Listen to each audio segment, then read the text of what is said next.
Greetings and salutations, fellow earnest learning individuals of this particular educational course of oral communications. Now let's say that in a better way. Hello, everyone. Well, that first introduction sure sounded smart. What good does that do when no one understood it? And that's why today I'll be going over the do's and don'ts for an outstanding speech. So how do we know what not to say in a speech? Well, essentially, it's using language that is hard to understand, potentially offensive, and is overall not tailored to your specific audience, which ends up weakening your message and how well it sticks. By understanding these common pitfalls in public speaking, you'll be able to better connect with your audience by communicating a clear message that better suits the occasion. And this further helps with getting your point across and empowers you for success in your future speeches and careers. First, generally aim to use more simpler words in your speeches instead of bigger, smart-sounding words. According to Lynn Mead, a writer for our Dynamic Presentations textbook, although larger words such as ostentatious may make you look smart, they generally come off as confusing to your audience, detract from the overall understandability of your message, and can be easily substituted with more simplified language.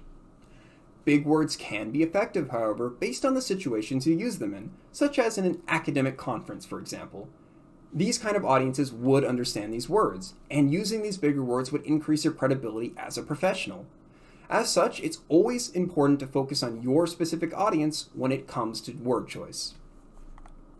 Now, in contrast to big words, using unnecessary, fancy, and inflated words, known as Bafflegab, will not make you look smart and instead will completely confuse, annoy, and disrespect your audience.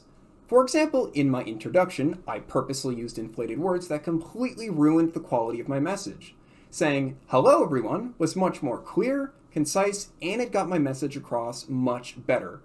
As such, there is no effective use of Bafflegab, and you should always aim for more plain and concise language. The Government of Canada states that using plain language is much more effective in communicating your ideas by being more concrete and legible. And this is especially helpful when you're trying to explain complex ideas that a general audience would otherwise have trouble understanding. Now, slang is using informal language like "that's cool" or "epic." Slang should generally be avoided in professional settings as you lose your formality, credibility, and people will not want to listen to your message. However, in informal settings, with groups you're in, it can be effective in improving your trustworthiness and approachableness. For example, Lynn Mead argues that slang like "awesome" can help connect students with teachers and create a less stressful and more welcoming work environment. As slang can more often than not cause harm to the speaker's credibility, you should always use the terms that best suit your audience. Now, swear words are typically looked down upon as offensive, highly unprofessional, and damaging to your reputation as a speaker. So you should never swear, right? Well, yes, but actually no. It depends. A well-placed swear that has significance in your speech can be effective in making your message come off as more memorable and you as a speaker becoming more approachable. Furthermore, Karen Leland, president of the Sterling Marketing Group, mentions in an article that recent research suggests that swearing triggers an emotional response in the speaker. This is very significant because using emotion in public speaking is incredibly useful for engaging and connecting with your audience.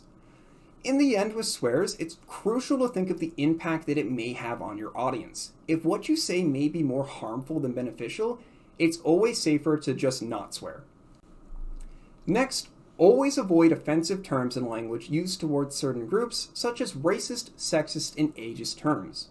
Lynn Mead emphasizes that you should always know your audience to avoid using potentially harmful and disrespectful words towards certain audience members, thus ensuring everyone feels included and respected. This is a current issue in public speaking as the right words to use with specific groups changes over time. So it's always your responsibility as the speaker to research your audience beforehand. Finally, we have powerless language, which is weaker and filler language such as saying kinda, and very. As stated by Lynn Mead, this should be avoided in formal speeches as the speaker comes off as less persuasive, engaging, credible, overall weakening the impact of your message.